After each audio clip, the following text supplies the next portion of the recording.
अचानक दियरा सजाए आखिर का नरम से जू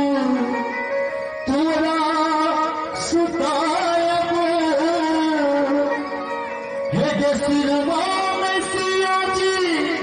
दियन डोले फूल हे गे सिरमा में सिया जी दियन डोले फूल अपने दहन भर बज फूल राम गे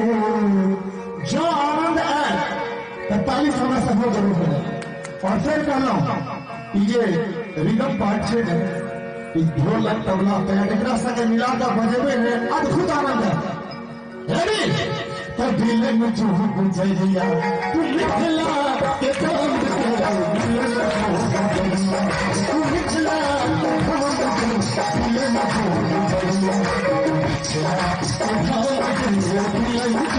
बुझैया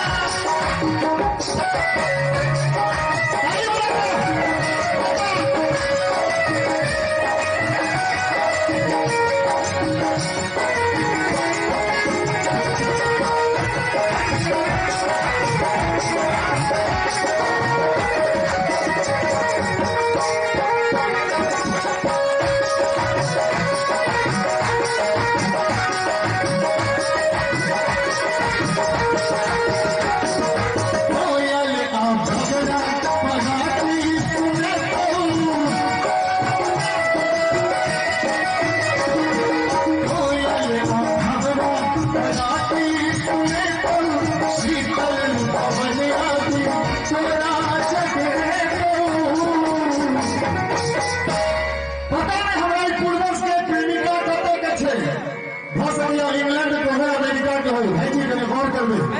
लेकिन ओकरा कह रहल छै जो तू मिथिला में चाह मिथिला के मौसम बड़ नीक छै और मिथिला के टूरिज्म के बारे में ओकरा कह रहल छै तू का मौसम बड़ नीक छै तू मिथिला में चाह आनंद देते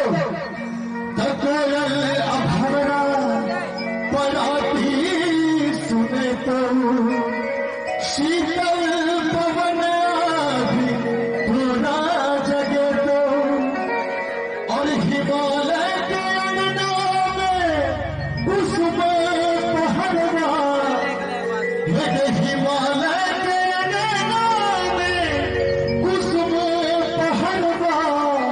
जो हमारे शब्द यहाँ सबके दिल में जाकर लाएगा तो सबको जरूर करो अस्सी बेटी के सासुर अगौरी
के गंगा के जल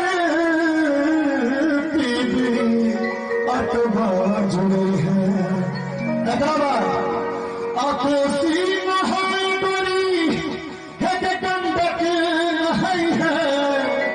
कोसी नहाय बड़ी गंडक नहाई है रकम छाड़ा रे छाड़ा रे बजा खसुआ तोरा खाली लहंगे वाला गीत नीक लगे छ आता ठाड़ तोरा तो भगवान फ्रेंड के सपा तोरा भौजी बहिन के कसम ते गंगा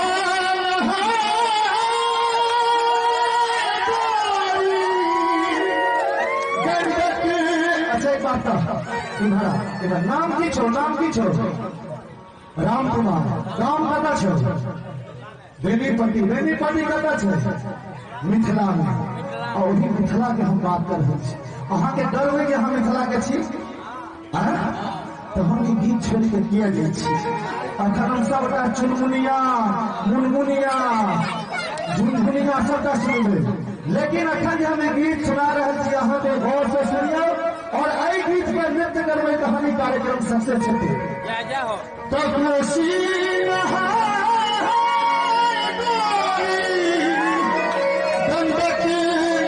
भाई जी हमारा स्कूल पर जहाँ ताली गई है दिल जीत लेना लव यू भाई जी हालांकि केस अहाँ उड़ गए कनिया बड़ मानै छै